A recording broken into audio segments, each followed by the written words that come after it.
ధ్యానిస్తూ ఉన్నాం. కొలస్సీ పత్రికలో మొదటి 2 అధ్యాయాల్ని మనం గత వారాల్లో ధ్యానించాం. ఈ దినము మొదటి 3 అధ్యాయము మొదటి 4 వచనాన్ని మనం ధ్యానించుకొని దేవుని సందులో ధ్యానించుకోవడానికి హృదయాలను అప్పగించుకుందాం. కొలస్సీ పత్రిక మనం చూసినప్పుడు ఆహ్, కొలస్సీ పత్రిక 3 అధ్యాయము నేను చదువుతున్నాను. మొదటి 4 వచనాలు చదువుకొని దేవుని మాటలు ధ్యానించుకుందాం. మీరు క్రీస్తుతో కూడా లేపబడిన వారైతే పైనున్న వాటినే వెదుకుడి. అక్కడ క్రీస్తు దేవుని కుడిపార్శ్వమున కూర్చుండి ఉన్నాడు. పైనున్న వాటి మీదనే గాని భూ సంబంధమైన వాటి మీద మనస్సు పెట్టుకొనకుడి. ఏలయనగా మీరు మృతి పొందితిరి. మీ జీవము క్రీస్తుతో కూడా దేవుని యందు దాచబడి ఉన్నది. మనకు జీవమై ఉన్న క్రీస్తు ప్రత్యక్షమైనప్పుడు మీరును ఆయనతో కూడా మహిమ యందు ప్రత్యక్షపరచబడుదురు. చిన్న ప్రార్థన చేసుకుందాం. దయగలిగిన తండ్రి మీకు వందనాలు. వాక్యం వద్దకు వస్తున్నాం. వాక్యం అనగా మీరు మాతో మాట్లాడడానికి మీరు ఇష్టపడుతూ ఉన్నారు. అందుకే మీకు వందనాలు. వినగలిగిన మనసును, గ్రహించగలిగిన హృదయాన్ని మాకు అందరికీ ఇవ్వండి. మాట్లాడుతున్న నాతోనూ, వింటున్న బిడ్డలతోనూ మీరే ప్రభా ఉండి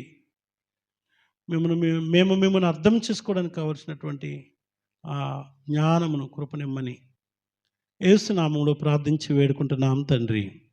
ఆమేన్. ప్రియులారా, మనము మొదటి 2 అధ్యాయాలని టూకీగా ఒక్కసారి ఆలోచన చేసుకొని వచ్చి 3 అధ్యాయంలో 4 వచనాల్ని మరలా మనం జ్ఞాపకం చేసుకుందాం. అయితే 3 అధ్యాయాన్ని నేను ధ్యానించేటప్పుడు ఒక వర్తమానాన్ని విన్నాను నేను. ఈ 3 అధ్యాయంలో సంబంధించి ఒక వర్తమానాన్ని, ఒక దైవజనుని వర్తమానాన్ని నేను విన్నాను. మీకు కూడా కావాలంటే ఉంటుంది. డానియేల్ సూర్య ఆవుల అనే ఒక దైవజనుని యొక్క వర్తమానాన్ని నేను విని దాంట్లో నుండి చాలా విషయాలు నేను తీసుకున్నాను. వినడం నాకు చాలా ఇష్టం. మంచి మంచి వర్తమానాలు ఈ వారంలో నేను విన్నాను. తమ్ముడు సునీల్ అని ఒక సహోదరుడు ఉన్నాడు. నాకు చాలా చిన్నోడు, మొన్ననే పరిచర్య ప్రారంభించాడు. కానీ ఒక వర్తమానం చెప్పినప్పుడు నేను ఆ వర్తమానాన్ని 2 టైమ్స్ విన్నాను. నేను 2 సార్లు. 56 నిమిషాల వర్తమానం అనుకుంటుంది. 2 సార్లు విన్నాను. ఎంత చక్కని వర్తమానాలు. వినడం ద్వారా మనకి ఆధ్యాత్మికమైన మేలులు కలుగుతాయి, విశ్వాసం కలుగుతుంది. చాలా సంతోషం. కనుక మీరు ఈ మాటలు వినే ముందు 4 వచనాలు మనం ధ్యానించుకునే ముందు మొదటి 2 అధ్యాయాల్లో ఉన్నటువంటి కొన్ని విషయాలను జ్ఞాపకం చేసుకుందాం. మొదటి 2 అధ్యాయాల్లో మనం ఏం చూసామంటే, ఈ కొలస్సీ పత్రిక మొత్తం అంతా కూడా నీ మనస్సు మారాలి, నువ్వు మారాలి అనే సంగతిని గురించి, తప్పుడు బోధల మీద ఉన్నటువంటి భయంకరమైన అవగాహనల మీద నుండి బయటకు తీసుకొస్తూ నువ్వు క్రీస్తులో ముద్రింపబడాలి. మనస్సు మారకుండా దేవునితో నువ్వు నడిచి వెళ్ళలేవు. నీ మనసు మారకుండా, నీ మైండ్, నీ తలంపులు మారకుండా నువ్వు దేవునితో నడిచి వెళ్ళలేవు. దేవుని యొక్క కృపను పొందుకోలేవు. మరీ విశేషంగా నీవు శాశ్వత రాజ్యం చేరతావనే నమ్మకం విషయంలో కూడా నువ్వు ఫెయిల్ అవుతావు. సో ప్రియులారా, నీవు మారాలి. మనం ఇంకేంటంటే పరిశుద్ధముగా కూడా నీవు ఉండలేవు నీ మనసు మారకపోతే. నువ్వు నీతిమంతురాలుగా కూడా నీవు ఉండలేవు. అదే సమయంలో దేవుని సంకల్పాన్ని అనగా దేవుని చిత్తాన్ని నీవు ఎన్నడూ కూడా ఎరిగి ఉండలేవు. ఎరిగినా కూడా నువ్వు నెరవేర్చలేవు. ఇంకా మనం చూసినట్టయితే నీ స్వభావం కూడా మారాలి. నీ నేచర్ మారాలి, నీ మైండ్ మారాలి, నీ స్వభావం కూడా మారాలి. ప్రియులారా, ఈ ఈ ఈ పత్రికలో మనం ఈ విషయాన్ని మనం చూస్తాం. ప్రభువు మనల్ని ఎందుకు రక్షించారు అనే విషయంలో ఖచ్చితమైనటువంటి ఈ ప్రశ్నకు జవాబు మనము ఎరిగి ఉండాలి. ఈ పత్రికలో మనం నేర్చుకున్నాం గత 2 అధ్యాయాల్లో. ప్రభువు నిన్ను ఎందుకు రక్షించారు? ఇంకా ఒక మాట, నిన్నే ఎందుకు రక్షించారు? నిజమే, నన్నే ఎందుకు ప్రభు రక్షించారంటే ఆయనకు ఒక ప్రత్యేకమైన ప్లాన్ ఉంది. ఆయన సృష్టిలో ఆయన తన స్వరూపంలో చేయబడిన ఆయన పోలికైనటువంటి నా గురించి, నీ గురించి ఆయనకు ఒక ప్రత్యేకమైన ప్లాన్ ఉంది. ఆయన ఉనికిలో ఉన్నాం. ఎంత మంచి మాట ఇది. దేవుని దృష్టిలో మనం ఉన్నాం. ఎంత మంచి మాట ఇది. ప్రియులారా, గమనించండి. ఓ పెద్ద మీటింగ్లో, ఒక ముఖ్యమంత్రి గారు అటెండ్ అయిన మీటింగ్లో, ఎన్నో వేల లక్షల మంది వచ్చిన మీటింగ్లో ఒక వ్యక్తిని ఆ క్లౌడింగ్లో జన సమూహంలో ఉన్న వారందరిలో నుండి ఒక వ్యక్తిని పేరు పెట్టి సుమన్ అని పిలిచారనుకోండి ముఖ్యమంత్రి గారు, ఎట్లా ఉంటుంది సుమన్? ఆహా, వాట్ ఎ ఫీల్. జయవర్మ అని అన్నాడు అనుకోండి, ఎంత వండర్ఫుల్ ఉంటుంది. ఆ దినాల్లో కేసీఆర్ గారు ముఖ్యమంత్రిగా ఉన్నప్పుడు ఆయన అసెంబ్లీలో మాట్లాడుతూ కానాయపల్లి చెరువు కొరకు ఆయన మెన్షన్ చేశాడు, జూరాల ప్రాజెక్ట్ కొరకు ఆయన మెన్షన్ చేశాడు. టీవీలో వింటాను, నాకు ఎంత మంచిగా అనిపించిందో. ఎక్కడో ఇక్కడున్న మా ఊరిలో మా పక్కన ఉన్నటువంటి చెరువుని గురించి, మా ప్రాంతంలో ఉన్నటువంటి ప్రాజెక్టు దాని గురించి, దాని యొక్క పరిస్థితుల గురించి మాట్లాడుతున్నాడు అన్నది. ప్రియులారా, ఆ స్థాయిలో ఉన్నటువంటి ఆయన మాట్లాడితే అంత మంచిగా ఉంది. ఈరోజు దేవుడు నిన్ను ఎన్నుకున్నాడు. నీ గురించి ఒక ప్లాన్ ఉంది ఆయనకి. ఏదో నువ్వు వచ్చి పోయావు అన్నది కాదు. అక్కడ ఆయనకు ఒక ప్రత్యేకమైన ప్రణాళిక నీ గురించి ఉంది. అందుకనే ప్రభువు నిన్ను ఎందుకు రక్షించారో నీకు అర్థమవ్వాలి. నీ ఇష్టానుసారంగా జీవించడానికి ఒకవేళ ఆయన నీకు రక్షణ ఇచ్చారా? అందుకొరకు తన ప్రాణం పెట్టారా? నీ చిత్తం నెరవేర్చుకోవడం కొరకు తన ప్రాణం పెట్టారా? లేదంటే ఆయన చిత్తం నెరవేర్చడానికి ప్రాణం పెట్టారా? నీ ఎడల ఆయనకి ఏమి ఉద్దేశం ఉందో, ఏం చేయాలనుకున్నారు నిన్ను ఆయన రక్షించడం అనుకున్నటువంటి దేవుని ఉద్దేశమును గుర్తించాలి.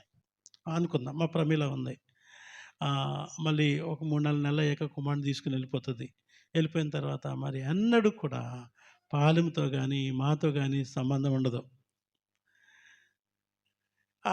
అది పెద్ద మాకు ఎంత బాధ కలుగుతూ ఉంటుంది. ఒక్కసారైనా పెళ్లి చేసుకెళ్ళిపోయిన యవ్వన బిడ్డలు అయ్యా బాగున్నావా అని ఒకరోజు ఫోన్ చేస్తే మాకు ఎంత బాగుంటుందో అని అనిపిస్తుంది. సో వాళ్ళు చేయరు, మస్తు బాధ అవుతుంది. ఒకవేళ ఇది చిన్న విషయం. ప్రియులారా, మరి దేవుని చిత్తము నువ్వు ఎరిగి ఉండకపోతే దేవునికి ఎంత బాధ అవుతుంది. దేవుని బిడ్డలు ఎలా ఉండాలని ఆయన కోరుకుంటున్నాడు. ఈ కొలస్సీ పత్రికలో మనం ఈ సంగతుల్ని మనం ధ్యానించాం. కొలస్సీ పత్రిక 1వ అధ్యాయము 12వ వచనంలో మనం చూసినప్పుడు ఇక్కడ ఒక వచనాన్ని మనము ఆలోచన చేసినాం. అందుచేత ఈ సంగతి విని నాటి నుండి మేమును మీ నిమిత్తము ప్రార్థన చేయటం మానక మీరు సంపూర్ణ జ్ఞానమును ఆత్మ సంబంధమైన వివేకమును గలవారునై ఉండి ఆయన చిత్తమును పూర్ణముగా గ్రహించిన వారినై ఉండి అని పెద్ద వచనం మనకి కనిపిస్తూ ఉంటుంది. అనగా ఆయనను సంతోషపెట్టుటకు నీవేమైనా చేస్తున్నావా?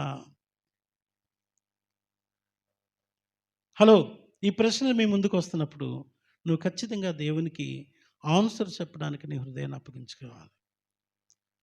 మనల్ని సంతోషపెట్టుకోవడానికి చాలా చేసుకుంటాం.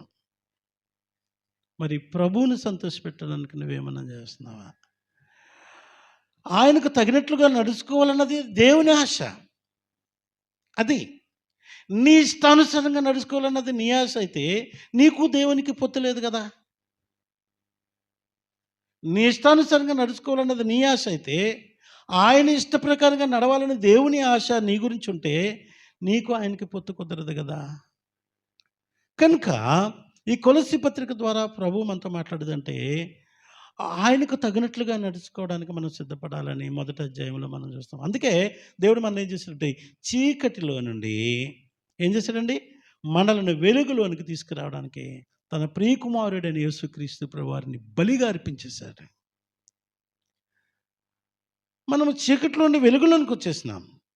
మళ్ళా చీకటితో నీకేం పని కదా? చీకటితో నీకేం పని? మంచి ఉదాహరణ చెప్తాను. చిన్నప్పుడు పిల్లలు పొట్ట మీద అలా బాగుతూ ఉంటారు, బమురుతూ ఉంటారు. ఇప్పుడు అశోకుని వచ్చి నువ్వు అట్లనే బమురుతూ ఉండను అనుకో, ఎట్లా ఉంటుంది? ఆయనకే 2 పిల్లలు పుట్టేసిన ఒక వ్యక్తిని పిలిచి నువ్వు ఇట్లనే ఉండే బాగుంటుంది, చిన్నప్పుడు మంచిగా అట్లనే పొట్ట మీద నువ్వు ఏమంటారు దాన్ని, దొబ్బుతూ ఉంటే బాగుండే, ఇప్పుడు కూడా అట్లా దొబ్బు అంటే ఏముంటుంది? అది బాగా వెలిగించబడ్డాం, మరలా చీకటితో మనకు పని లేదు. ఈ సంగతులను గుర్తించుకుందాం. 13వ వచనంలో కూడా అదే సంగతులు చెప్తా ఉన్నాడు. 22వ వచనంలోకి వచ్చినట్లయితే అసలు దేవుడు 1వ అధ్యాయం 22వ వచనంలో దేవుడు మనల్ని ఎందుకు రక్షించారన్న దానికి చిన్న క్లారిఫికేషన్ ఇస్తూ ఉంటాడు ఆయన. ఎందుకంటే ఆయన సన్నిధిలో మనం పరిశుద్ధులుగా ఉండాలని. ఆగండి, మనం విన్న వాక్యాన్ని మళ్ళా నెమరు వేసుకుంటా ఉన్నాం. ఆయన సన్నిధిలో మనం పరిశుద్ధులుగా ఉండాలని, నిర్దోషులుగా ఉండాలని, నిరపరాధులుగా మనల్ని నిలబెట్టాలని ఆయన ప్లాన్ అండి.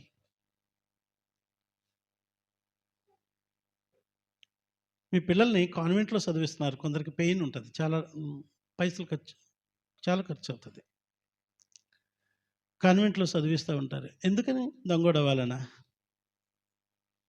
భవిష్యత్తులో బాగా ఈ కాన్వెంట్‌లో చదవడం వల్ల బ్యాగులేసుకొని మొయ్యలేక కాబట్టి ఈడు భవిష్యత్తులో మంచి హమాలి అవ్వాలని ఎవరైనా చదివిస్తున్నారు. ఇలా మోసి మోసి ప్రాక్టీస్ అయ్యి బరువులు బాగా మోస్తాడు నా కొడుకు అని ఎవరైనా కాన్వెంట్ చదివిస్తారంటారా?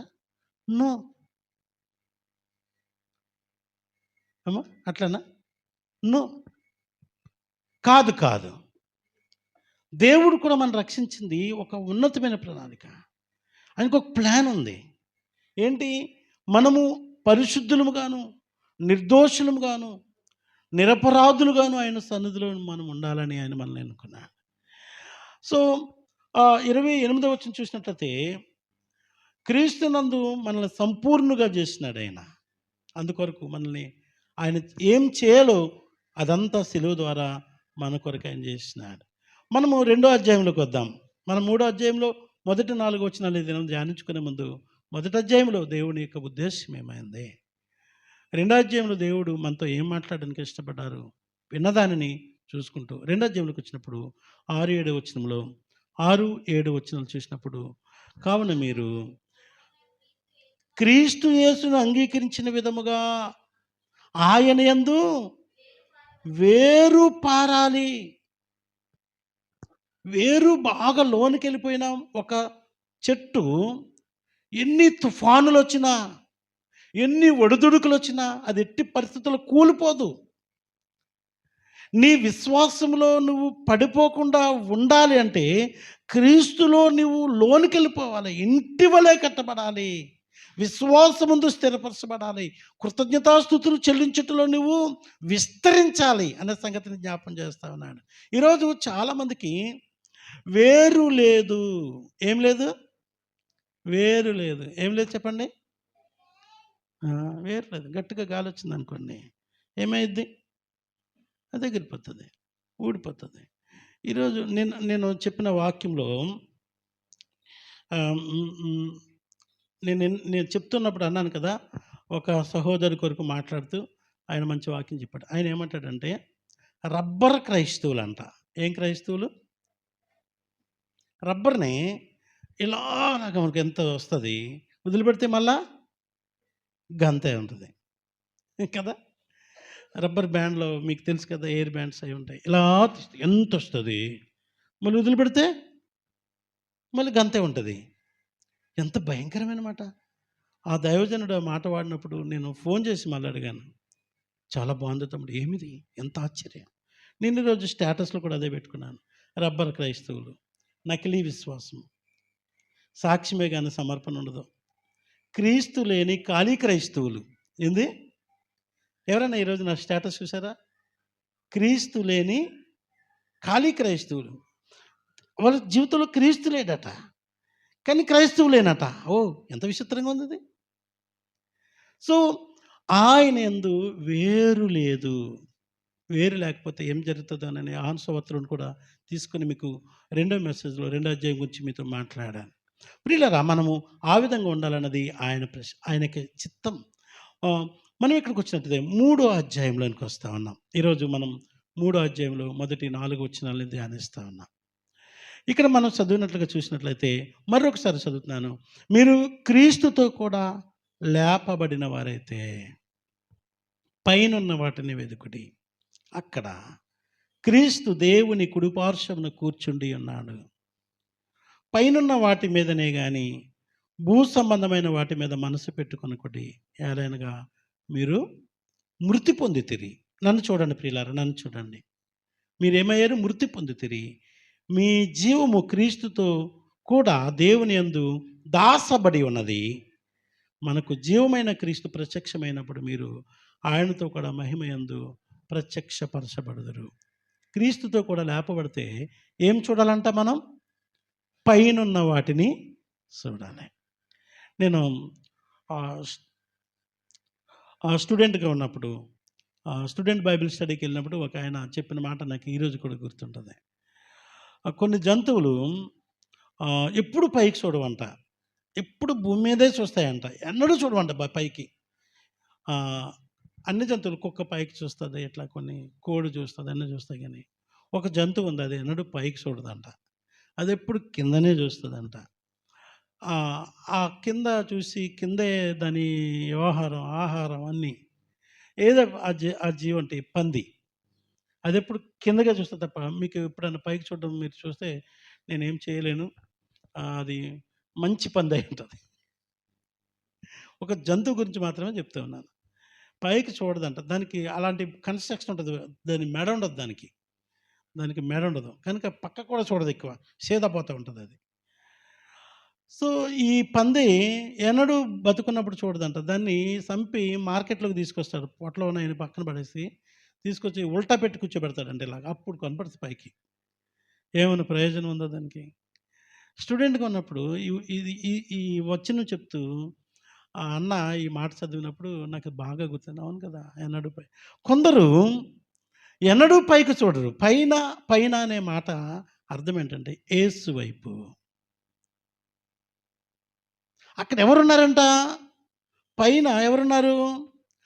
ఇక్కడ మీరు పైనున్న వాటిని వెదకాలి అన్నాడు. ఎందుకు వెదకాలంటే ఎక్కడ ఆ పైన ఎవరున్నారంటే మనం ఆరాధనకు కారణభూతుడైనటువంటి, మన రక్షణకు కారణభూతుడైనటువంటి, మహోన్నతుడైనటువంటి దేవుని ప్రియకుమారుడు మన పక్షముగా అక్కడ తండ్రి దగ్గర కూర్చొనున్నాడు. అబ్బా! మన పక్షముగా విజ్ఞాపన చేయడానికి ఉన్నాడక్కడ. పైనున్న వాటిని చూడాలా. చాలా మంది ప్రియులారా భూలోక సంబంధమైనటువంటి ఘనతను వెతుకుతారు. మహిమను వెతుకుతారు. ఏమి దొరుకుతదా అని భూలోక సంబంధమైనటువంటి వాటిని వెతుకుతూ ఉంటారు. భూలోక సంబంధమైన మనుషుల వైపు చూస్తూ ఉంటారు. వాళ్ళకి ఫేవర్‌గా ఉంటే మనకేమన్నా దొరుకుతదేమో అని. వీళ్ళకి ఫేవర్‌గా ఉంటే మనకేమన్నా దొరుకుతదేమో అని. ప్రియులారా ఎప్పుడు భూలోక సంబంధమైన ఫేవరిజం వెతుకుతూ కేవలం బ్రతకడం కొరకు ఎ ఎంతకాలం బ్రతికేది? ఆ 70, 80 సంవత్సరాల ఆయుస్సు కొరకు ఎన్నడూ కూడా యేసు ప్రభు వైపు చూడకుండా కిందే చూస్తూ ఉంటారంట. ఏం తినాలో, ఏం త్రాగాలో, ఏం ధరించుకోవాలో, భవిష్యత్తు కొరకు ఏం చేయాలి? వాళ్ళ ప్లానింగ్స్ చాలా బాగుంటాయి. ఒక ధనవంతుడిని యేసు ప్రభు మనకు గుర్తు చేశారు. ఆ ధనవంతుడు విస్తారమైన పంట పండినాక తన ఆ ధాన్యం అంతా కుట్లలో కూర్చుకున్నాక తన ప్రాణంతో చెప్తున్నాడంట, నా ప్రాణమా అనేక సంవత్సరములకు సరిపోయినటువంటి ధనమును నేను కూర్చుకున్నాను. ఇంకా నీకు ఇంకేం పని అంటే తినుము, త్రాగుము, సుఖించుము. అయిపోయాయి. నీకు ఇంకేం పని లేదు. ఎవ్వరిని చూసేది లేదు. ఎవ్వరి గురించి ఆలోచించేసేది లేదు. ఏ మనుషుడి గురించి కూడా ఆలోచించేసేది లేదు. అదే సమయంలో దేవుని గురించి కూడా నువ్వు ఆలోచించవలసిన అవసరం లేదు. నీకు ఆల్రెడీ ఉంది. ఇది తింటూ, తింటూ, తింటూ తినుము, త్రాగుము, సుఖించుము. అది చేస్తూ ఉండగా మళ్ళీ పంటొచ్చేస్తది. నీకు ఇది కంటిన్యూస్ ప్రాసెస్ అన్నమాట. నీకు నో ప్రాబ్లమ్. అంటే ఎంత భూలోక సంబంధమైన విషయాల్లో ఎంతగా అతడు మునిగిపోయి ఉన్నాడో. కనుక పైనున్న వాటిని మీరు వెతకాలి అంటాడు. ఇక్కడ కొన్ని విషయాల్ని మీకు నేను చెప్పాను కదా! ఒక దైవజనుని వాక్యం వింటూ దాంట్లో కొన్ని విషయాలు నేను తీసుకున్నానటిని మీకు చెప్పడానికి ఇష్టపడతాను. ఈ 4 వచనాలు మనము చేయవలసినవి, మనకు తెలియవలసినవి కొన్నున్నాయి. మనం చేయవలసినవి కొన్నున్నాయి. ఆటిని ఈ దినం ఆలోచించేద్దాం. ఏమున్నాయంట మనకి తెలియాల్సినవి ఏంటంటే అసలు మనం ఎవరము? ఇది మనకు తెలవాలి. నక్షత్రం. మనం ఎవరము అన్న సంగతి మనకు తెలవాలి.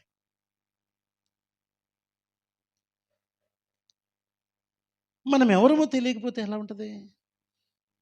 చిన్నప్పుడు ఒక కథ విన్నాను. ఆ కథ మీకు జ్ఞాపకం చేస్తాను. పండగొస్తుందని ఈగ అంటే హౌస్ ఫ్లై. ఈగ ఇల్లు అంతా రెడీ చేసుకుంటుందంట. దులుపుకుంటుంది. బూజంతా దులుపుకుంటూ బంధువులందరూ వచ్చేస్తారు. మరి యజమానుడేమో సామాను కొనడానికి పోయాడు.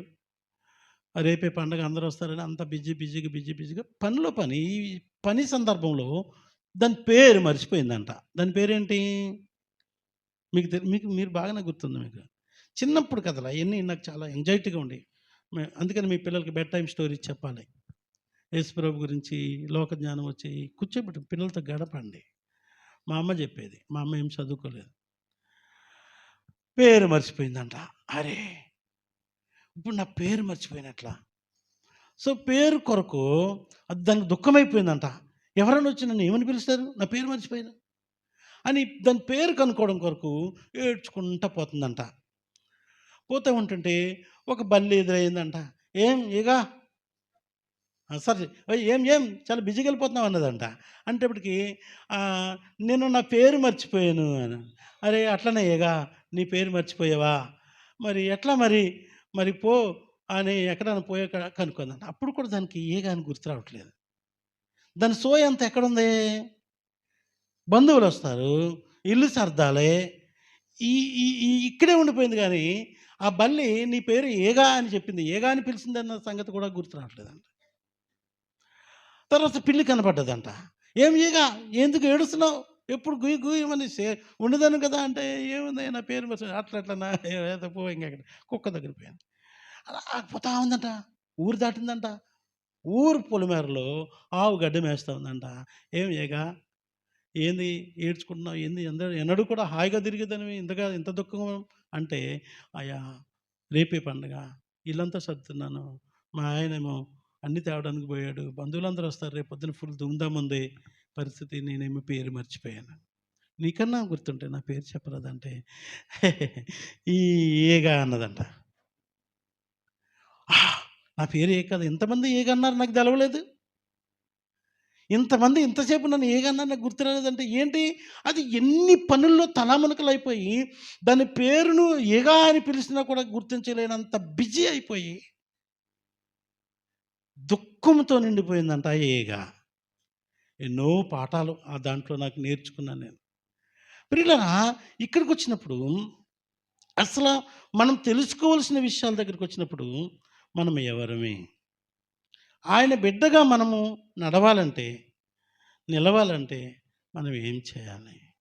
ఫస్ట్ మనం తెలుసుకోవాల్సిన కొన్ని విషయాలను చూద్దాం. మొట్టమొదటిది 3వ అధ్యాయము 3వ వచనంలో, అలాగే 2వ అధ్యాయము 20వ వచనంలో చూసినట్లయితే, మీరు క్రీస్తుతో కూడా మృతి పొందితిరి. 3వ వచనం చూడండి చివర, మీరు మృతి పొందితిరి. అందరు బైబిల్ ఉన్నదా? అందరి దగ్గర బైబిల్ ఉందా? ఓపెన్ చేశారా? మీరు మృతి పొందితిరి. మనకు అర్థమవలసింది ఏంటంటే, మనం ఏమయ్యామండి? క్రీస్తుతో కూడా మనం కూడా చచ్చిపోయాం. ఏ విషయంలో? లోక విషయాల్లో, లోక ఆశల విషయంలో చచ్చిపోయాం. లోక కోరికల విషయంలో మనం ఎప్పుడో చచ్చిపోయాం. లోక తలంపుల విషయంలో చచ్చిపోయాం. మీకు బాగా అర్థం అవ్వడానికి చెప్తాను. చచ్చిపోయినాడు ఎప్పుడన్నా మిమ్మల్ని తిట్టాడా? మీకు ఆయనకు లొల్లయింది అని చచ్చిపోయాడు. మీరు వెళ్ళారు, ఏయ్ నా దగ్గరికి ఎందుకు వచ్చినావు అని ఎన్నడన్నా చచ్చిపోయినాడు గద్దించాడా మిమ్మల్ని? బూతులు తిట్టాడా చచ్చిపోయినాడు? ఇది వద్దులే. కొట్టాడా ఎన్నడైనా? చచ్చిపోయినాడు ఎవడన్నా కొట్టాడా నిన్ను? అమ్మా, చచ్చిపోయినాడిని చూడడానికి అందరూ పోతే జేబు కొట్టేశాడా? అందరూ ఏడుస్తుంటే పక్క చేయి తీసి నీ జేబు కొట్టేశాడా? దోసుకున్నాడా నీదేమన్నా? చచ్చినోడు ఏమైనా చేయగలడా? నేనంటాను, చచ్చిపోయిన వాళ్ళ దగ్గరికి వెళ్తుంటే కొందరు భయపడతాను. నేనంటే వాళ్ళకేం భయపడదు లేదా? ఏం చేయడు. బతుకున్న వాళ్ళు ఏమైనా చేస్తారు, వీళ్ళకి భయపడు అంటాను నేను. చచ్చినోడు ఏం చేయడు, అయిపోయాడు, ఇంకా ఏం లేదు ఇక. సో ఇక్కడ ఏమంటాడంటే, మీరు క్రీస్తుతో కూడా మృతి పొందారు. మృతి పొందిన మనము మళ్ళీ లోక విషయాల్లో ఎందుకు యాక్టివ్గా ఉంటాం? చచ్చిపోయినోడికి స్నానం చేపిస్తున్నప్పుడు వీపు రుద్దండి అన్నాడు అనుకో, ఇప్పుడు ఎంతమంది చచ్చిపోయిన ఉంటారు చెప్పండి అక్కడ? వాటితో పాటు 2-3 సాల్తీలు ఎగిరిపోతాయి గుట్టుకుని. అవునా? నా వీపు కొంచెం గట్టిగా రుద్దండి అన్నాడు అనుకో చచ్చినోడు, ఒక 2 గుట్టుకుమంటాయి ప్రాణాలు. అప్పుడు చచ్చినోళ్ళకి జాబితా పెరుగుతుంది అక్కడ, 1, 2, 3, 4, 5. అవునా? ప్రియులారా, మనం ఆల్రెడీ క్రీస్తులో మనము నిద్రించాం, చనిపోయాం. అంటే ఈ లోక విషయంలో మనం చచ్చిపోయాం. మనకింకా జీవించేది నేను కాదు, ఇక నాలో జీవించేది క్రీస్తు. మనం గుర్తించవలసింది ఏంటంటే, నీవు ఇంకా పాపం చేయడానికి ఆలోచన చేస్తున్నావంటే నీ మనసు సావలేదు. పాపం చేయడానికి పరిగెడుతున్నావంటే నీ కాళ్ళు ఇంకా బతికే ఉన్నాయి. పాపం చేయడానికి నువ్వు నీ చేతులు చాపుతున్నావంటే నీ చేతులు ఇంకా బతికే ఉన్నాయి. అనగా పరిపూర్ణంగా అయినటువంటి మరణము క్రీస్తులో నీకు రాలేదు. కొలసీ పత్రికలోనే మనం 2వ అధ్యాయంలో చూసినట్లయితే 13వ వచనంలో ఇంకో మాట మనకు కనిపిస్తుంది. మరియు అపరాధముల వలనను శరీరమందు సున్నతి పొందక ఉండుట వలన మీరు మృతులై ఉండగా, అపరాధముల వల్ల శరీరమందు సున్నతి కూడా లేకుండానే ఉన్న పాటున మనం చచ్చిపోయాం. గుర్తించాలి సంఘమా, దేవుని పిల్లలారా, మీరు గుర్తించాలి. భూలోక సంబంధమైన పాపపు ఏచ్ఛలు, పాపపు క్రియలు, అపవిత్రమైన ఆలోచనలు, పనులు చేయడానికి మీరు చచ్చిన వారి వలె ఉండాలి. ఇది గుర్తించుకోవాలి. అపవిత్రమైన పనులు చేసే వారితో నువ్వు పరిగెట్టలేవు. కారణం ఏంటంటే నువ్వు క్రీస్తులో నిద్రించావు, చనిపోయావు నువ్వు ఆల్రెడీ. అపవిత్రమైన మాట్లాడుతున్న వారితో కలిసి నువ్వు మాట్లాడలేవు, ఎగరలేవు, గంతలేవు, పని చేయలేవు, వాళ్ళతో కలిసి నడవలేవు. ఈరోజు ఎవరైనా అపవిత్రమైన క్రియల వెంట నడుస్తున్నారు, పరిగెడుతున్నారు అంటే, ఆనందిస్తున్నారంటే మీరు క్రీస్తు సంబంధులు కాకపోవచ్చు. అందుకనే మీరు క్రీస్తుతో కూడా లేపబడితే అంటాడు. మీరు దేవుని పిల్లలైతే నిశ్చయంగా మీరు ఏం చేస్తారంటే యేసు ప్రభులా ఉండిపోతారు. మీరు ఆలోచన చేయండి. యేసు ప్రభు పాపం చేస్తాడని అనుకుంటారు ఎవరైనా? పాపం చేస్తాడు యేసు ప్రభు వారు? కీర్తన పాపం చేస్తాడన్న అమ్మ? పాపం. అబద్ధం ఆడతారంటావు యేసయ్య? అపవిత్రమైన స్థలాల్లోనికి ఆయన పోగలడా యేసయ్య? అయ్యా పోగలడా యేసయ్య? అపవిత్రమైన క్రియలు చేయగలడా? నో. అది మనం మృతి పొందడం అంటే అర్థం ఏంటంటే యేసులాగా, యేసుతో కూడా మనం నిద్రించాం. ఏం చేయలేం. సంగమా,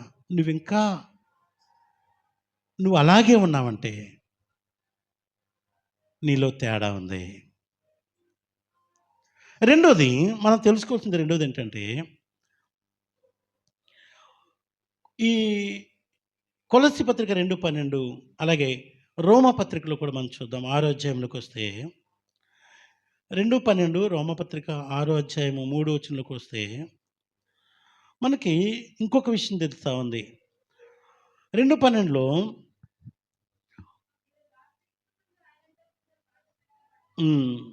పాతి పెట్టబడి, మనం ఆల్రెడీ చచ్చిపోయాం క్రీస్తులో. చచ్చిపోయినని తీసుకెళ్ళి ఏం చేశారు? పాతి పెట్టేశారు. మనము మృతి చెందాం, పాతి పెట్టబడ్డాం. ఇది గుర్తించాలి. క్రైస్తవులు లేదంటే రక్షణ పొందిన నీవు నేను మనమందరం కూడా పాతి పెట్టబడ్డాం.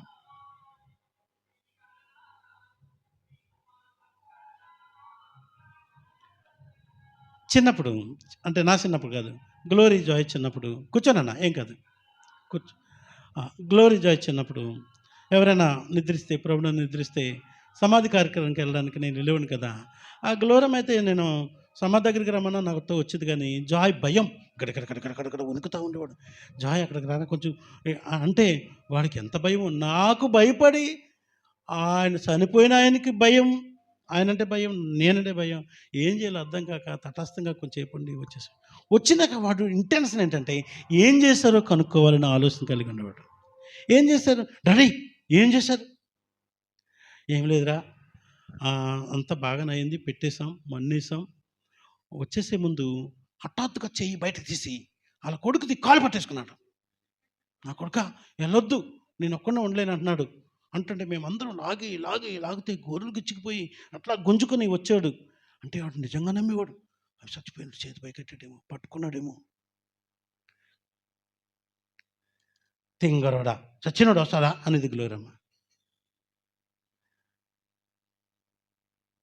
చచ్చిపోయినాడు వస్తాడా నిజంగా? చేయి బయటికి పెడతాడా?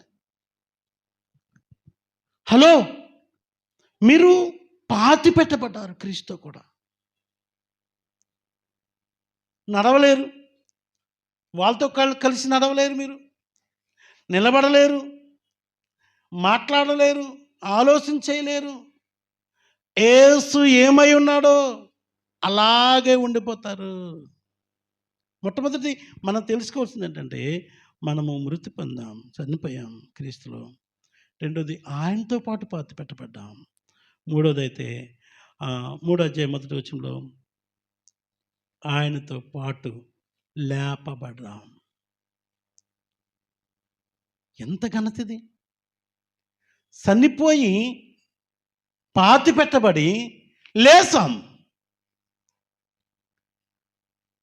ఇది మన విశ్వాసుల యొక్క స్థితి, ఇది ఘనత, ఇది మనకి. ప్రియులారా, ఈ భూలోక సంబంధమైన మనుషుల యొక్క పరిస్థితి ఏంటంటే, ఇది ఆత్మ సంబంధం యొక్క అద్భుతమైన కార్యం. ఇది వాళ్ళకి ఇది లేదు, వాళ్ళకి అది తెలవదు. వాళ్ళకి అసలు వాళ్ళు చేస్తుంది పాపమనే తెలియదు, వాళ్ళు చేస్తుంది అపవిత్రమైన క్రియ అనే సంగతి కూడా వాళ్ళకి తెలవదు. మీరు వింటున్నారా? నీకు బైబిల్ నేర్పిన నీతి, బైబిల్ నేర్పిన పరిశుద్ధత, బైబిల్ నేర్పిన భక్తి ఏంటంటే, నువ్వు ఆత్మీయంగా ఎంత జాగ్రత్తగా ఉండాలో నేర్పింది.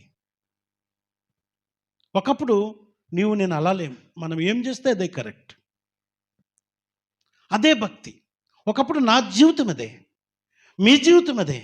కానీ ఈరోజు మనకి యేసు ప్రభు ఒక ముందు నడిచాడు, ఒక నాయకుడిగా మన కొరకు చనిపోయాడు. మనం ఆయనతో పాటు చనిపోయాడు. ఏ విషయంలో? లోక విషయాల్లో, పాపం విషయంలో. మీరు అపరాధముల చేతను పాపముల చేతను చచ్చిన వారు మీరు. అట్లాంటి వారు చచ్చిన వారిని మనల్ని పూడ్చిపెట్టాలి. తిరిగి లేపాడైనా, తిరిగి లేపిన తర్వాత మనం ఏం చేసామంటే, ఆయనతో కూడా లేచి నిలిచున్నాం. ఆయనతో కూడా నిలిచి ఉన్నాం. నిలిచిన వ్యక్తులు మనం తెలుసుకోవాల్సిన 4వ విషయం ఏంటంటే,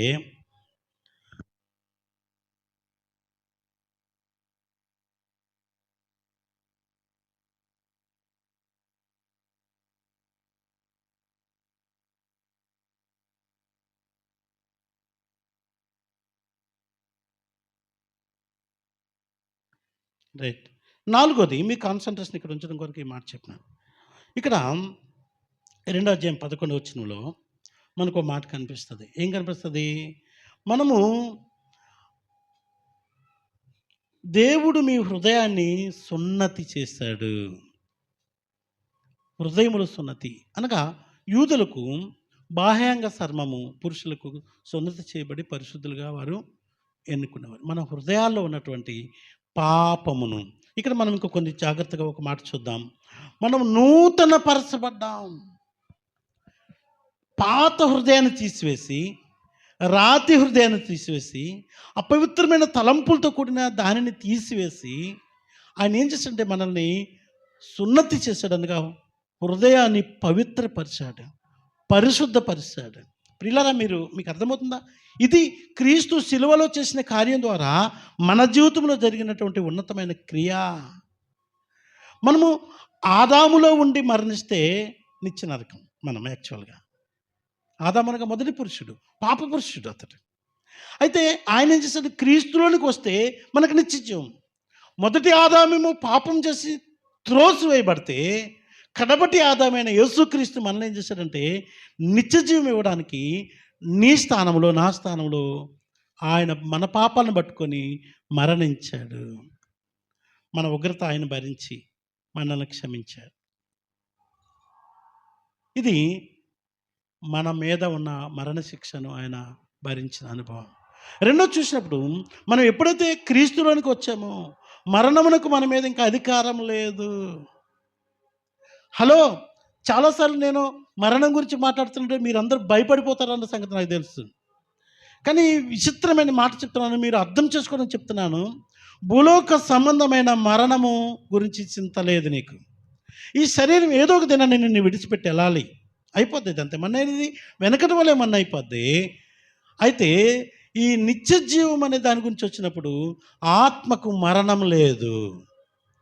ఈ ఆత్మకు మరణం లేదు. ఈ ఆత్మకు మరణం లేదు. కనుక మీరేం చేస్తున్నా మనకేమైందంటే క్రీస్తు మన మరణాన్ని ఆయన తీసుకుని, ఆయన మరణించి మనం బ్రతికుండగానే ఆయన మన కొరకు చేయవలసింది ఎంత చేయాలో అంత చేశాడండి. ఎంత చేయాలో అంత ఆయన చేశాడు. కనుక మరణమును గూర్చిన చింత మనకు లేదు. కనుక మనము భూలోక విషయంలో మరణించినప్పుడే మన జీవితంలో ఆ విలువలు వస్తాయి. ఆయనతో పాతి పెట్టబడి ఆయనతో తిరిగి లేచి నూతన పరచబడ్డాం. ఇది మనకు తెలవాలి, అర్థమా? అంటే ఏదో యేసుప్రభు నమ్ముకున్నాను, బాప్తిసం తీసుకున్నాను, మందిరానికి వచ్చాను, ఇష్టం ఉంటే వచ్చాను, పనులుంటే రాకుండా ఉన్నాను, పని లేకపోతే వచ్చానని అనుకుంటున్నటువంటి అజ్ఞాన స్థితి నుండి నువ్వు బయటకు రావాలి. నీ జీవితంలో జరిగిన అద్భుతాలు ఇవి నీకు అర్థం కావాలి. కొలస్సీ పత్రిక విషయం చెప్తా ఉంది. 5వ విషయం చూసినట్లయితే ఇక్కడ ఇంకా కొంచెం మాటలు చెప్తున్నాను. సున్నతినగా మీరు దేవుని నమ్ముకొనక ముందు ఉన్న పాత స్వభావాన్ని ఆయన తీసివేసి, అనగా కటింగ్ చేసి నూతన స్వభావాన్ని ఇచ్చాడు. ప్రియులారా, నా ప్రశ్న యేసు ప్రభువు నమ్ముకొనక ముందు, నమ్మిన తర్వాత నీ జీవితంలో ఏమైనా మార్పు కలిగిందా? ఏమైనా మార్పులు వచ్చినాయా?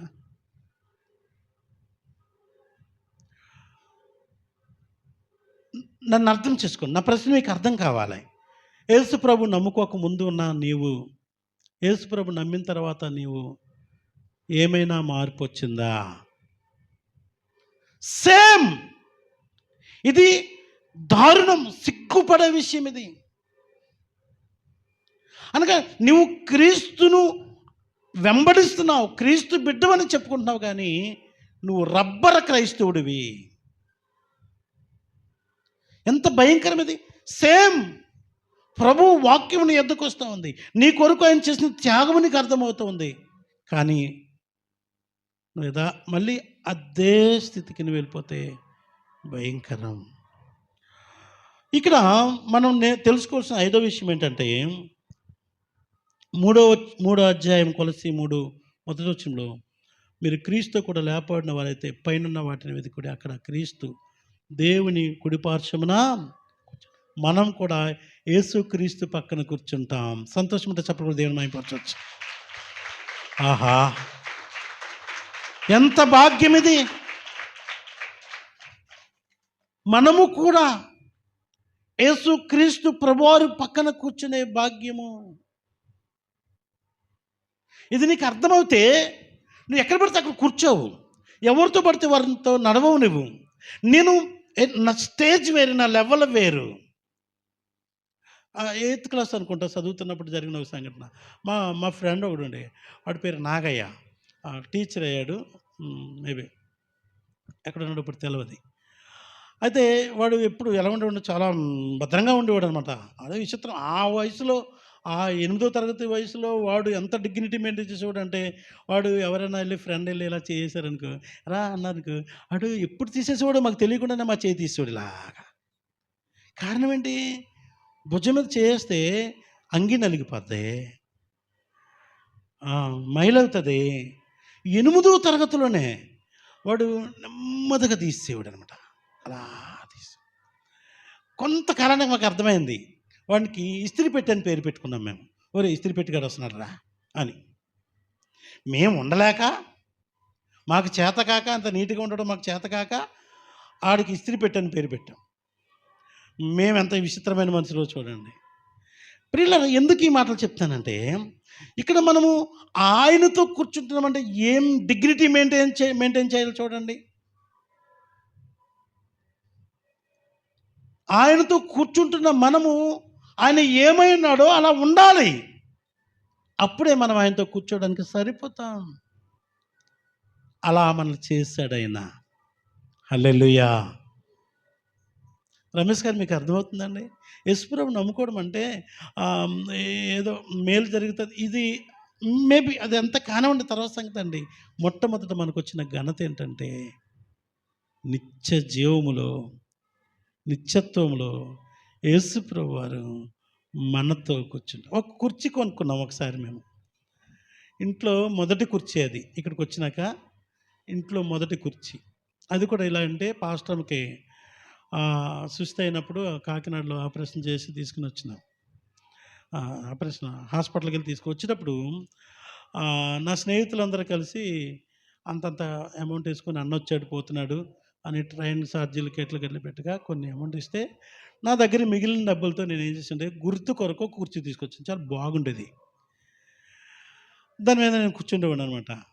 మన బేతనీ ఫ్యామిలీ మినిస్టర్‌లో ఉన్న దైవజనులు అందరూ వచ్చి ఇంకా కొన్ని కుర్చీలు ఉండేవి. అవి వేస్తే ఈ కుర్చీ డిఫరెంట్‌గా ఉండేది. నేను మామూలుగా అన్ని కుర్చీలతో పాటు దాన్ని వేసేవాడిని నేను. కానీ వీళ్ళు దాని ఒక్కదాన్ని వదిలి కూర్చుండేవారు. కూర్చుంటే నేను రా కూర్చో అని నేను పక్కన కూర్చొని రా కూర్చో అంటే నేను అది మీది. అరే ఇదేంట్రా దీన్ని ఇలా ప్రత్యేకించేది, ఈ కుర్చీ ఇలా అయిపోయింది. లేదన్నా అది ఆ స్పెషల్ చైర్ అది. ఆ ప్రత్యేకంగా ఉండేది అది. నేను చూసి చాలా కాలం తర్వాత ఏరే బాబు ఈ కుర్చీని తీసి లోన పడేయండి. ఇది బయట కనబడదు ఇది. లోపల నేను బైబిల్ చదువుకోవడానికి పెట్టుకున్నాను, కుర్చీగా మార్చేసాను దాన్ని. ఏంటి నేను అడిగాను ఒక పాస్టర్‌ని, తమ్ముడిని ఏం తమ్ముడు కాదు పెద్దాయన, అయ్యగారు ఏంటంటే ఆ కుర్చీలో ఎందుకు కూర్చోట్లేదు అంటే, అయ్యగారు అది మీకేనండి. అరే ఒక సాదాసీదా వ్యక్తిని నేను, చిన్న పల్లెటూరులో పరిసరం చేసుకుంటున్న ఒక సాదాసీదా సేవకుని నేను తీసుకొచ్చిన కుర్చీలో కూర్చోడానికే వాళ్ళు అంత డిగ్నిటీ ఫీల్, దానికి అంత వాల్యూ చేస్తున్నారే. మహోన్నతుడైన క్రీస్తు నిన్ను నన్ను ఎక్కడ కూర్చోబెట్టుకుంటాడంట? హలో, ఎంత జాగ్రత్తగా ఉండాలి మనం, ఎంత శుద్ధిగా ఉండాలి మనం, ఎంత నిజాయితీగా ఉండాలి మనం. ఆయనతో పాటు అక్కడ కూర్చోవడానికి మనం యోగ్యులమా? ఆయన ఆ కార్యము సిలువలో జరిగించాడు. ఇది ధన్యత కదరానమ్మా? ఇది మీకు అర్థమవుతుందా ప్రియులారా? మీకు అర్థమవుతుందా ప్రియులారా? మీకు అర్థమవుతుందా?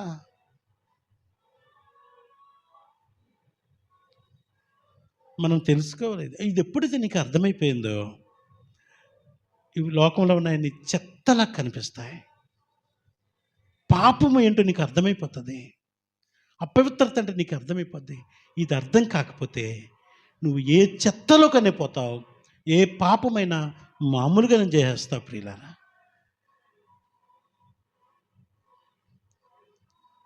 ఆరో విషయం చూసినట్లయితే మనము ఇంకొక మాటను కూడా మనం జ్ఞాపకం చేసుకుంటున్నాం. మనము ఆయన పక్కన కూర్చోవడం మన దగ్గరికి వచ్చినప్పటికీ తండ్రి కుడి పార్శ్వన కూర్చుంటున్నామని 110వ కీర్తన మొదటి వచనంలో చూస్తాం. తర్వాత నీతి రాజ్యమున తండ్రి సిద్ధపరచు వారికి నాతో కూడా కూర్చోమని యేసు ప్రభు చెప్పారు. నీతి రాజ్యంలో కూర్చుంటాం. ఈరోజు ఈ లోకంలో ఉన్నటువంటి గనులైన వారితో సహవాసం చేయడానికి, అధికారులతో సహవాసం చేయడానికి, మంత్రి గారు వచ్చారో, ఎమ్మెల్యే గారు వచ్చారో, సర్పంచ్ గారు వచ్చారో, ఎంపీటీసీ గారు వచ్చారో, ఇట్లాంటి వారితో సహవాసం చేయడానికి ఎంత ఇంపార్టెన్స్ ఇస్తామో కదా. యేసుతో సహవాసం చేస్తూ ఆయనతో కూర్చునే భాగ్యము యేసు క్రీస్తు ప్రభువారు మనకిచ్చారు ప్రియులారా. ఆయనతో కూర్చునే భాగ్యము ఇది సంఘానికి అర్థమైనప్పుడు, నేను ఎంత విలువైన వ్యక్తిని, నేను ఎంత విలువైన వ్యక్తిని. జాయ్తో గ్లోరంతో చెప్తూ ఉండేవాడిని, మీరు పాస్టర్ పిల్లల జాగ్రత్త. హలో మీరు వినండి, మీరు పాస్టర్ పిల్లల జాగ్రత్త. మీరు అందరిలాగా మాట్లాడొద్దు జాగ్రత్త, అందరిలాగా మీరు తిరగొద్దు జాగ్రత్త. ఎందుకు పాస్టర్ కొడుకు కూడా ఇలా తిరుగుతున్నాడు గల్లీలు అంటాడేమో. జాగ్రత్త నాన్న, గ్లోరమ్మ జాగ్రత్త బిడ్డ. 7th క్లాస్కి వచ్చేటప్పటికి గ్లోరమ్మ ఇంట్లో నుండి బయటకు వెళ్ళడం మానేసింది. మేమున్నాడు చర్చిలో రావడం, చర్చిలో ఉన్న పిల్లలతో కొంచెంసేపు గడపడం, ఇంట్లో ఉండడం.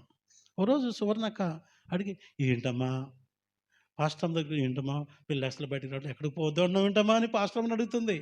అడుగుతుంటే లేదక్క, తానే మానేసింది. అర్థమైపోయింది తనకి. ఎస్, నా ప్రవర్తనను బట్టి సేవకుడైన మన ఆయనకి చెడ్డ పేరు వస్తుందేమో, నా ప్రవర్తన బట్టి పరమ తండ్రి అయిన దేవునికి చెడ్డ పేరు వస్తుంది. దానికి అర్థమైపోయింది. గ్లోరమే జాయ్కి నేర్పింది, రే జాయ్ అందరితో పాటు ఉండొద్దు. అందరి పిల్లలు తిడితే ఒకళ్ళు నిన్ను కొడితే నీవు వాళ్ళకి ప్రవర్తిస్తావేమో. నేను చెప్పేవాడిని, కంప్లైంట్స్ వద్దు. ఎవరైనా వచ్చి నీ మీద కంప్లైంట్ చెప్పినా, నీవు వచ్చి ఇంకొకరి మీద కంప్లైంట్ చేసినా, నేను మాత్రం నిన్నే పనిష్మెంట్ చేస్తాను. కంప్లైంట్స్ వద్దు. కారణం ఏంటి? మీరు సేవకుని పిల్లలు, దేవుని పాస్టర్ పిల్లలే ఇట్లా చేస్తారా? వాళ్ళు కూడా మనుషులే, కానీ అర్థం చేసుకునే విధానం వేరు. వాళ్ళు కూడా బాల్యం ఉంది, వాళ్ళు కూడా అల్లరి చేయాలని ఆశ ఉంటుంది, ఆడుకోవాలని ఆశ ఉంటుంది, తిరగాలని ఆశ ఉంటుంది, పొరలాలని ఆశ ఉంటుంది. కానీ సమాజం వేరేగా చూస్తూ ఉంది. కనుక ప్లీజ్ జాయిన్ 9th క్లాస్లోకి వచ్చాక ఒక బైబిల్ స్టడీలో మీరు ఏం మిస్ అయ్యారో రాయండి అని పెడితే, నా ఫ్రీడమ్ మిస్ అయ్యాను డాడీ అని రాశాడు వాడు. ఏడ్చాను నిజంగా. నేను డాడీ నేను నా ఫ్రీడమ్ని మిస్ అయ్యానని స్లిప్లో రాసిస్తే నేను ఏడ్చాను. నిజమే, వాడు ఫ్రీడమ్ మిస్ అయ్యాను. కారణం ఏంటంటే నాకు తగినట్లుగా ఉండకపోతే ఏమవుతుందో నొక్కి నొక్కి నొక్కి నా కుమారుడు. మీరు చూసారా ప్రియులారా? నా కొడుకు ఎక్కడైనా అన్యాయంగా మాట్లాడినట్టుగా మీరు చూసారా? మరి పరమ తండ్రి నీ కొరకు నా కొరకు తన ప్రాణం పెడితే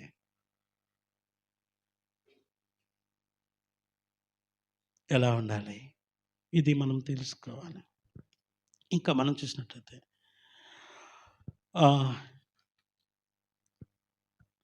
6వ విషయం చూసినట్లయితే 3వ అధ్యాయం 2-3 వచనాలు చూసినప్పుడు, పైనున్న వాటి మీదనే కానీ భూ సంబంధమైన వాటి మీద మనసు పెట్టుకోకూడదు.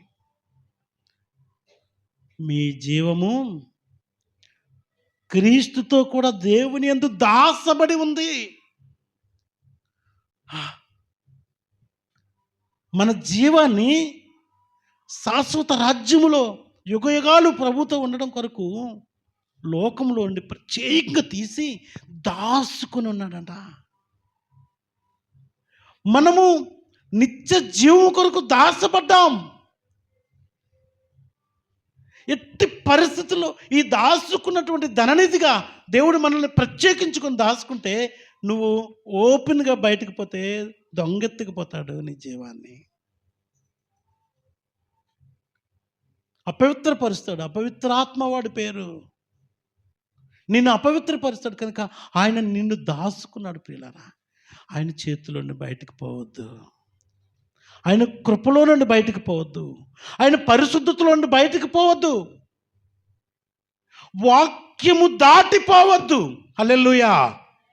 వాక్యం ఏమైతే చెప్పిందో అక్కడ ఆగిపోవాలా. మొదటి కీర్తన సండే స్కూల్ పిల్లలందరికీ వచ్చు కదా, నువ్వు చెప్తావా?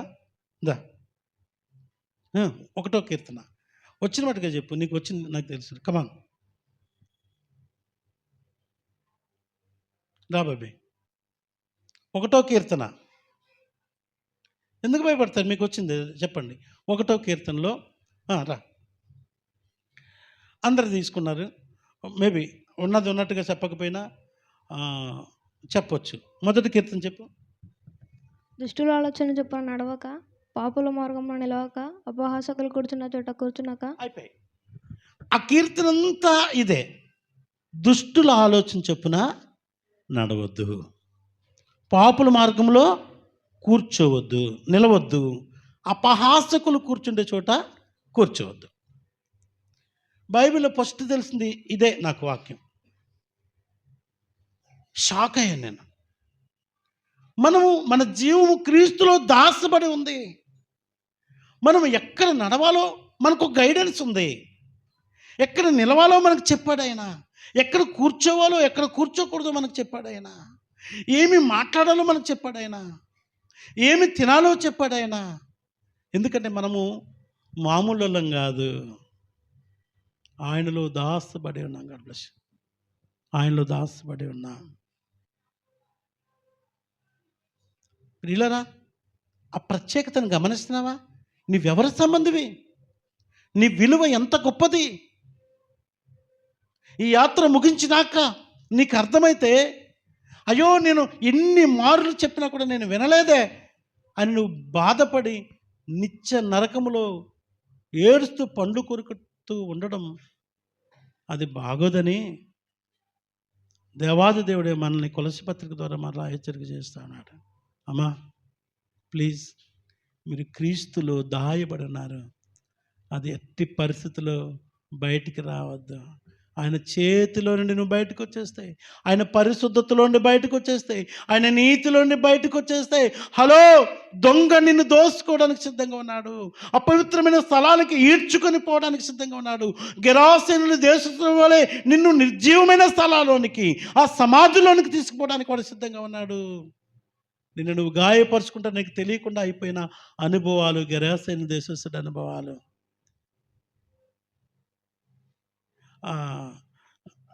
లక్కీ చెప్పాడు నాకు, కొత్తకోటలో ఆ సౌరస్థలోనట ఏదో సందర్భం, అది ఎవరో అక్కడ మైక్ పెట్టారంట. ఒకడు తాగేస్తున్నాడంట, ఆ సౌరస్థలోనే నాట్యం ఆడుతున్నాడంట. అరే ఎందుకురా డ్యాన్స్ చేసావు నువ్వంటే, ఏమో విచిత్రమైన స్టెప్పులు వేస్తున్నాడంట, కింద పొరులు వేస్తున్నాడంట. చాలామంది ఎంటర్టైన్మెంట్ అవుతుంది చాలామంది కాకనా. వీడికి మత్తు దిగినాక ఎలా ఉంటుంది చూడండి, ఆ బురద, సిగ్గు లేని స్థలాలకి తీసుకుపోతాడు వాడు. హలో, దేవుని సంగమా, ఆయనలో దాచుకోవాలి. మనం మన పరిశుద్ధతని దాచుకోవాలి, కాపాడుకోవాలి. అపవిత్రమైన స్థలాల్లోనికి తీసుకుపోతాడు వాడు మనల్ని. మీరు మీ పిల్లల్ని కానీ మీరు కానీ చూడకుండా చూడడానికి సగం సంతోషంగా వెళ్తున్నారా? కొందరికి కురుమూర్తి జాతర చూడాలని ఆశ ఉంటుంది. ఏముంటుంది అక్కడ? ఏముంటుంది అక్కడ? ఎందుకు చూస్తావు? ఏం చూడాలి నువ్వు? నేను డైరెక్ట్గానే మాట్లాడుతున్నాను, ఎవరైనా వినండి. నీకు కూడదది. నీవు క్రీస్తు సంబంధివి. నువ్వు ఎక్క నుండి బయటికి పోవద్దని సేవకునిగా మనవి చేస్తానా. మనం తెలుసుకోవాల్సింది ఇంకోటి ఏంటంటే, ప్రియులారా, మనము కూడా 3వ అధ్యాయం 4వ వచనంలో, మనకు జీవమైన క్రీస్తు ప్రత్యక్షమైనప్పుడు మీరును ఆయనతో కూడా మహిమయందు, మీకు సంతోషంగా లేదా? ఆనందం అవట్లేదా? మనము కూడా ప్రత్యక్షమవుతామంట, ఆయనతో కూడా మహిమలో నిలబడతామంట. ప్రియులారా, క్రైస్తవత్వం అంటే, క్రీస్తుని ఎరుగుటంటే, విశ్వాసాన్ని పేరు పెట్టడం అంటే దాని వెనుక ఎంత ఉన్నతమైన ఘనత, 8 అద్భుతమైనటువంటి విషయాలు ఉన్నాయి. అవి మనం తెలుసుకోవాలి. మొట్టమొదటిది, మళ్ళా చెప్తున్నాను, మనం ఆయనతో కూడా మృతి పొందాం. చచ్చినోడు ఇంకే పనులు చేయలేడు, పాపం చేయలేడు, అబద్ధం ఆడలేడు. నువ్వంతే. మనము ఆయనతో కూడా పాతి పెట్టబడ్డాం. లేదు, ఇంకా పాతి పెట్టబడ్డాడు, ఇంకా ఏమి కనబడదు భూమి మీద, ఇంకా ఏమీ లేదు, చీకటి అయిపోయింది, ఏమి లేదు భూమి మీద, నీకు ఏమి సంగతులు లేవు. 3వది, ఆయనతో పాటు లేస్తాం, జీవం. 4వది, మన హృదయాలను సున్నతి చేశాడు ఆయన, పరిశుద్ధత కొరకు ఆయన మనం సిద్ధపరుచుకున్నాడు, ప్రత్యేకించుకున్నాడు. 5వది, ఆయన కుడిపార్శ్వమున ఆయన కూర్చున్నాడు, మనము కూడా కూర్చుంటాం. ప్రియులారా, ఆయన ప్రత్యక్షం కాబోతూ ఉన్నాడు. 8వది, మనము కూడా ప్రత్యక్షం కాబోతూ ఉన్నాం. సేమ్ యేసు ప్రభుతో యుగయుగాలు జీవించడానికై ఇంత కార్యము సిలువలో ప్రభు చేసినారు, ఇన్ని గొప్ప కార్యాలు. అయితే మనమేం చేయాలి? ఇన్ని ప్రభు చేశారు, మనమేం చేయాలి? అందుకనే అంటాడు మొదటి వచనంలో, 3వ అధ్యాయం 1వ వచనం,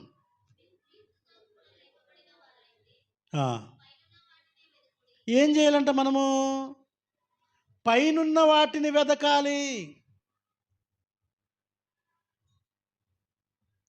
ఇక్కడ ఒక డౌట్ కనిపిస్తూ ఉంది. మీరు క్రీస్తుతో కూడా లేపబడిన వారైతే, అంటే నిజంగానే మీరు లేచినట్లయితే, అంటే లేచారా లేవలేదా మీకే తెలవాలి ఆ సంగతి. నువ్వు ఖచ్చితంగా లేచుంటే నువ్వు ఖచ్చితంగా పైకే చూస్తావు. అంటే ఇంతకుముందు ఏమైతే చెప్పడ్డాయో అవి చేస్తా. అవి కాకుండా నీ జీవితంలో ఇంకా ఏమన్నా ఉంటే కనుక నువ్వు క్రీస్తుతో కూడా లేవలేదు, లోకంలో చచ్చే ఉన్నావు. ఇంకా మీ అపరాధముల చేతను మీ పాపముల చేతను మీరు ఇంకా చచ్చే ఉన్నారు. యేసుప్రభు చేసిన సిలువ త్యాగం కిందకి మీరు ఇంకా రావట్లేదు.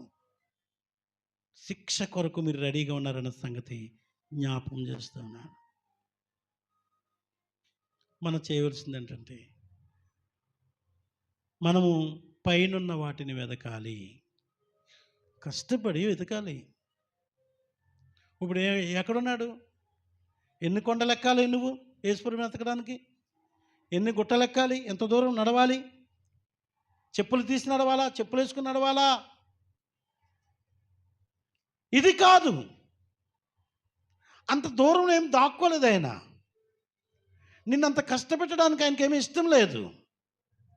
వినాలి. పరిశుద్ధ జీవితమును కాపాడుకోవడం కొరకు, లోకంతో ప్రత్యేకంగా ఉండడం కొరకు, నీతిగా ఉండడం కొరకు నువ్వు కష్టపడాలి.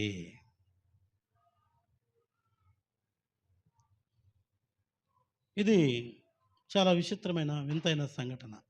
ఫ్రెండ్స్ అంటారు, అరే నువ్వు యేసుప్రభుని నమ్ముకున్నావు కదా, మరి మాతో పాటు తాగను. నువ్వు తాగపోయినా పర్లేదురా, మాతో కూర్చో. మేమేమో ఇది తాగుతాం, నువ్వేమో ఏది థమ్సప్ తాగు. నువ్వు తాగొద్దు. ఎంత గౌరవం నువ్వంటే వాళ్ళకి. అరే నువ్వు యేసుప్రభుని నమ్ముకున్నావు కదా, మేమున్న చోటుకు నువ్వు రావు కదరా, నువ్వు చెప్పుంటే మరి పోరా, మరి రేపు కలుద్దామని పంపించేయాలి నేను. థ్యాంక్ యూ బ్రదర్, మా కొరకు ప్రార్థన చేయి అనాలి నీ స్నేహితులు. అట్లాంటి స్నేహితులు కదా ఇలా ఏమంటారంటే, ఏమో నువ్వేమి తాగొద్దు, మాతో కూర్చో, థమ్సప్ తాగు. ఏమి ఇంటి దగ్గర తాగలేవు? ఏంటారు బాబు ఇంత జిగిరి ఫ్రెండ్స్, అక్కడే కూర్చొని థమ్సప్ తాగు, మాంసం తిను. వీడు థమ్సప్ తాగుతూ ఉంటాడు కానీ లోపల గుట్టుకుట్టు అంతకుముందు ఆడే కదా యేసు రక్తమే జయం. అక్కడ కూర్చొని యేసు రక్తమే జయం అనుకునేది ఏంది? ఓకే బాయ్, నేను ఆ చోటుకి రాలేను. రావాలి బయటికి. చచ్చిన కుక్క కుళ్ళిపోయి వాసన వస్తుంది, అక్కడ ఎవరుంటారు? పందులు, దాన్ని తినే జీవులు ఉంటాయి అక్కడ. మనం ఉండగలమా? ముక్కు మూసుకొని పరిగెత్తాం. మరి అక్కడ ఎందుకు ఉండగలుగుతున్నావు? ఇంకా ఎక్కడో నీలో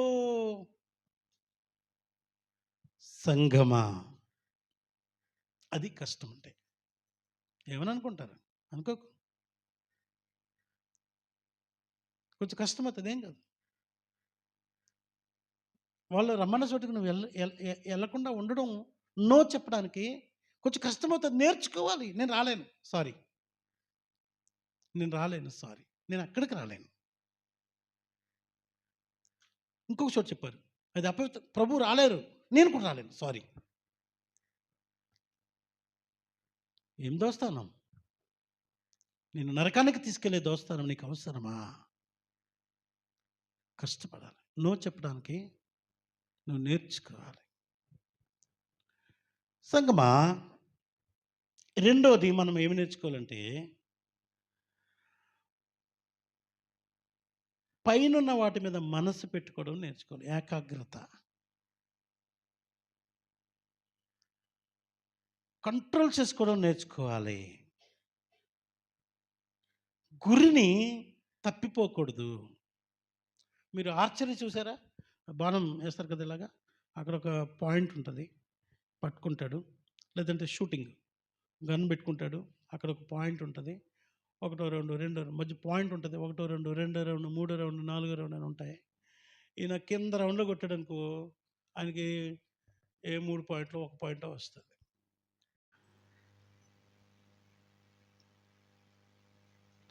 సంగమా, పైనున్నవి ఏమున్నాయో మనం చూస్తాం, మనం ఏమి చూడాలో చూసాం. ఆయనలో మృతి పొందడం అంటే ఏం చూసాం, లేపబడడం అంటే ఏం చూసాం.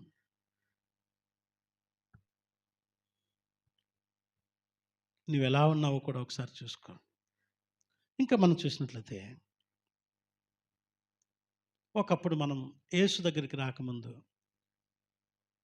ఆదాము సంబంధులుగా ఆదాము దగ్గర ఉన్నాం, చీకట్లో ఉన్నాం, చీకటి పనులు చేస్తాం, పాపపు జీవితం చేస్తాం, పాపానికి దాసులుగా ఉన్నాం, మరణానికి వెళ్ళాలి. ఇట్లాంటి మనల్ని ఆయన ఆయన యేసు ప్రభువారు తండ్రి అయిన దేవుడు మనల్ని ప్రేమించి తన కుమారుని ద్వారా మనకు విమోచన ఇచ్చారు. విమోచన పొందిన మనము ఏం చేయాలి? ఏ రోజైతే నువ్వు మారు మనసు, నీ హృదయం అంతా మారిందో, నీ హృదయం అంతా ఆయనకి ఇచ్చావో, నువ్వు తెలుసుకోవాల్సినది ఏంటంటే ఆయనపై మనసు పెట్టుకుంటావు. ఆ రోజు నువ్వు నిజంగా మారు మనసు పొందిన వ్యక్తి అవుతావు. పరలోక రాజ్యపు స్వాస్యం పొందడానికి అర్హుడిగా నువ్వు మార్చబడతావు. 2 మాటలు చెప్పి ముగిస్తాను. ఇక్కడ చూసినట్టయితే పైన వాటిని వెతకడం అన్నప్పుడు ఆయన చిత్తమును వెతకడం, ఆయన నీతిని వెతకడం. భక్తుడు అంటాడు ఫిలిప్పీ పత్రిక 1వ అధ్యాయం 21వ వచనంలో, నా మట్టుకు నేను బ్రతుకుట క్రీస్తే, సావైతే నాకు లాభమే. ఇది మన గురి అయి ఉండాలి. అసలు లాభం ఏంటి? సావైతే ఎలా లాభం? ఎస్, బ్రతికి నరకానికి పోయే కంటే, లేదంటే బ్రతికి ఈ లోక సంబంధమైన అనుభవాలన్నిటినీ సంపాదించుకొని ఆనందపడి క్రీస్తును వదిలి లోకంతో స్నేహం చేసి నువ్వు చేస్తే నీకేం ప్రయోజనం? ఇది వెర్రితనంగా ఉందా ఈ సువార్త? ఈ మాటలు చాలా చిన్నగా అనిపిస్తున్నాయి నీకు? నరకం భయంకరం. గలతీ 2:20 చూసినట్టయితే, నేను క్రీస్తుతో సిలువ వేయబడి ఉన్నాను. పౌలు అంటాడు, ఇక జీవించేది నేను కాదు,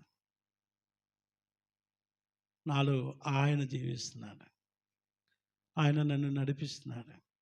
ప్రశాంత్, ఆయనే నన్ను నడిపిస్తున్నాడు. ఆయన చెప్పినట్లే నేను పోతా, ఆయన చెప్పినట్లే నేను పోతా. ఈ డ్రైవర్ లేని కార్లు ఉన్నాయి, డ్రైవర్ లేని కార్స్ వచ్చినాయి.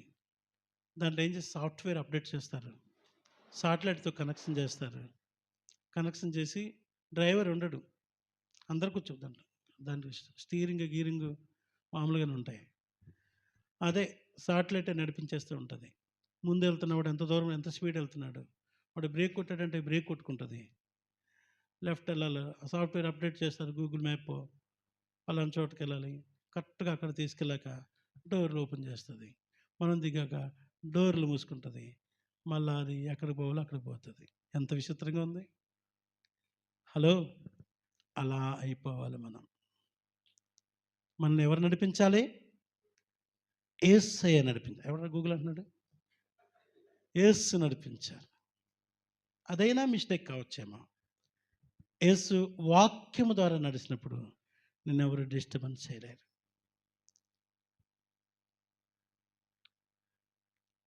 ఆయన మహిమలో నిలవాలని ఆయన చిత్తం.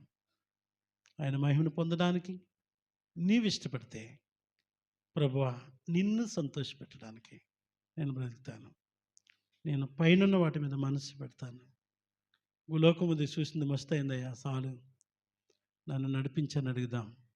దైవాశీస్సులు దేవుడు మేము దీవించిన గాక. ఆమేన్. ప్రార్థన చేసుకుందాం. అంత కూడా కొట్టుకోవచ్చు.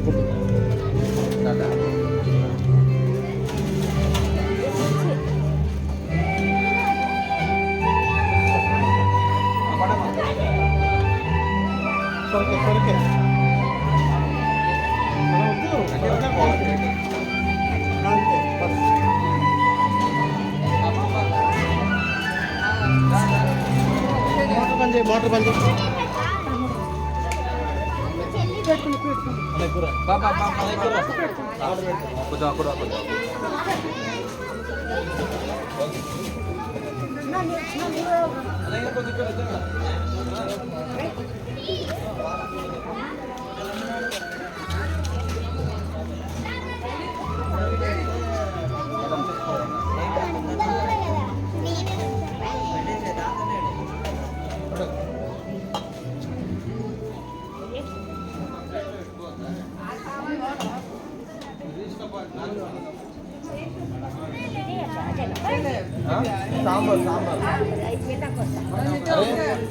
ఆర్డర్ అయిపో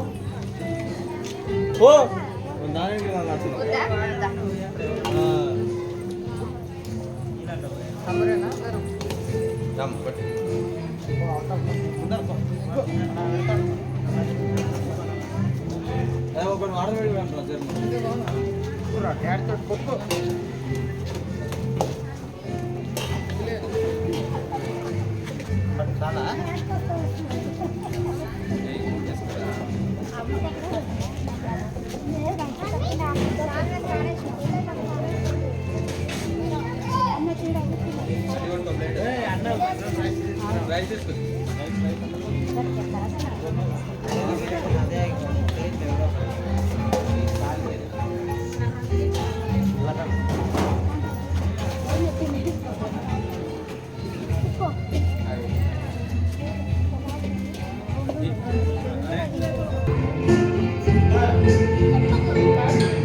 చాలా మంది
ప్రార్థన